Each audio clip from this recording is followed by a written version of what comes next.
Hi, good morning.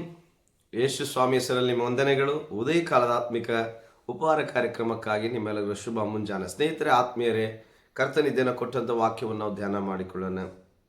ದೇವರು ಕೊಟ್ಟಂಥ ವಾಕ್ಯ ಸತ್ಯವೇದ್ಯಲ್ಲಿರುವಂಥ ಜ್ಞಾನೋಕ್ತಿಗಳೆಂಬ ಪುಸ್ತಕ, ಅದರಲ್ಲಿ 15ನೇ ಅಧ್ಯಾಯ 25ನೇ ವಚನದಲ್ಲಿ ವಾಕ್ಯ ಹೀಗೆ ನಮಗೆ ತಿಳಿಸುವಂಥದ್ದಾಗಿದೆ.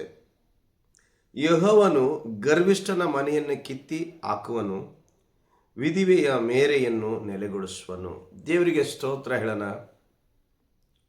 ಗರ್ವಿಷ್ಠರು ಇವರು, ನನಗೆ ಬಲವಾದ ಸಪೋರ್ಟ್ ಇದೆ, ನಾನೇ ಬುದ್ಧಿವಂತ, ನಾನೇ ಉನ್ನತವಾಗಿರುವಂಥವನು, ನಾನು ಮಾಡೋದರಲ್ಲಿ ಯಾವುದು ನನಗೆ ಎದುರು ಇಲ್ಲ ಎಂದೇಳಿ ಇವತ್ತು ಬಹಳ ಜನರು ಬಲಹೀನರನ್ನ ನೋಡಿ ಇವರು ಏನು ಮಾಡ್ತಾರೆ, ಅವ್ರ ಮೇಲೆ ದಬ್ಬಾಳಿಕೆ ಮಾಡುವಂಥದ್ದು, ಅವ್ರ ಮೇಲೆ ದೌರ್ಜನ್ಯ ಮಾಡುವಂಥದ್ದು, ಈ ರೀತಿಯಾಗಿ ಮನುಷ್ಯರನ್ನ ಹೀನೈಸುವಂಥದ್ದು, ಮನುಷ್ಯರನ್ನ ಗೇಲಿ ಮಾಡುವಂಥದ್ದು, ನನ್ನಂಥ ಟ್ಯಾಲೆಂಟ್ ಪರ್ಸನ್ ಯಾರಿಲ್ಲ ಎಂಬುದಾಗಿ ಇನ್ನೊಬ್ಬರ ಬಗ್ಗೆ, ಅವರ ಟ್ಯಾಲೆಂಟ್ ಬಗ್ಗೆ ಹೀನೈಸುವಂಥದ್ದು.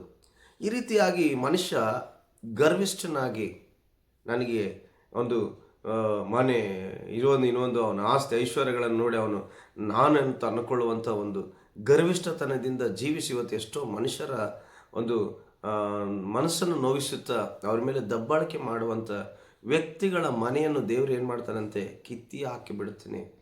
ಯಾರು ಮನೆಯನ್ನು ದೇವರು ನಿಲ್ಲಿಸ್ತಾ ಇದ್ದಾರಂತೆ, ಯಾರ ಮೇರೆಯನ್ನು ದೇವರು ನಿಲ್ಲಿಸ್ತಾ ಇದ್ದಾರಂತೆ, ವಿಧಿವೆ ಅಂದರೆ ನನಗೆ ಯಾರಿಲ್ಲ, ನಾವು ಒಂಟಿಗರು, ನಾವು ಒಂದೇ ಮನೆಸ್ಥರು, ನಾವು ಜಗಳ ಆಡುವವರಲ್ಲ, ನಾವು ತಿರುಗಿ ಅವ್ರನ್ನ ಮಾತಾಡುವವರಲ್ಲ ಅನ್ನುವಂಥ ರೀತಿಯಲ್ಲಿ ಸಾಧಾರಣ ಒಂದು ಸಾಧತ್ವ ಮನಸ್ಸುಳ್ಳವರಾಗಿ ಜೀವಿಸ್ತಾ ಇದ್ದಾರಲ್ಲ, ಅಂಥವರ ಮೇರೆಯನ್ನು ದೇವರು ಸ್ಥಿರಪಡಿಸ್ತಾನಂತೆ. ಅಂಥವರ ಮನೆ, ಅಂಥವರ ಕಾರ್ಯಗಳೆಲ್ಲವನ್ನು ಕೂಡ ದೇವರು ಇಂಥ ಗರ್ವಿಷ್ಠರಿಂದ ಬಿಡಿಸಿ ಅದನ್ನು ಸರಿಪಡಿಸಿ ಅವ್ರನ್ನ ಸ್ಥಿರಪಡಿಸ್ತಾನಂತೆ ದೇವರು. ಅದಕ್ಕಾಗಿ ದೇವರ ಜನವೇ, ನಮಗೇನೇ ಇರಲಿ, ಇದ್ದರೂ ಕೂಡ ನಾವು ಯಾವತ್ತು ನಮಗೇನೇ ಟ್ಯಾಲೆಂಟ್ ಏನೇ ಇದ್ದರೂ ಕೂಡ ಗರ್ವಿಷ್ಠತನದಲ್ಲಿ ನಾವು ಹೋಗದಂತೆ, ನಾವು ಹೆಂಗಿರ್ಬೇಕಂತೆ, ಏನಿಲ್ಲದವರ ಹಾಗೆ, ಏನಿದ್ರೂ ಕೂಡ ಇಲ್ಲದವರಂತೆ ನಾವು ಇರುವಾಗ ಖಂಡಿತವಾಗಿ ದೇವರು ನಮ್ಮ ಮೇರೆಯನ್ನು ಸ್ಥಿರಪಡಿಸುವುದಕ್ಕೆ ಆತನು ಶಕ್ತನಾಗಿದ್ದಾನೆ. ದೇವರು ನೋಡುವ ಪ್ರತಿಯೊಬ್ಬರನ್ನ ಆಶೀರ್ವಾದ ಮಾಡಲಿ.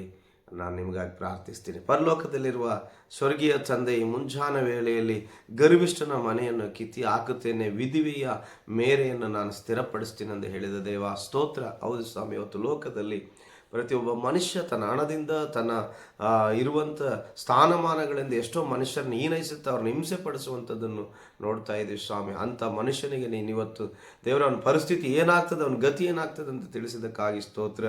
ಆದರೆ ಸಾಧನಾಗಿ ಕರ್ತನೆ, ಯಾವುದೇ ವಿಷಯಗಳಲ್ಲಿ ಕೂಡ ತಪ್ಪಿಗಸ್ತನಾಗದಂತೆ ಭಯಭಕ್ತಿಯಿಂದ ಜೀವಿಸೋನ ಮನೆ, ಅವನ ಮ್ಯಾರೆ ಸ್ಥಿರಪಡಿಸ್ತೀನಿ ಅಂತ ಹೇಳಿದ ದೇವ, ನಿನಗೆ ಕೋಟಿ ಕೋಟಿ ಸ್ತೋತ್ರ ಸಲ್ಲಿಸ್ತೀನಿ.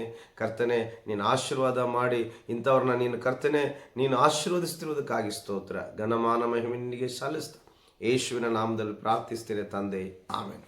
Thank you. God bless you. ದೇವರು ನಿಮ್ಮನ್ನೆಲ್ಲರನ್ನ ಆಶೀರ್ವಾದ ಮಾಡಲಿ ದಿನ.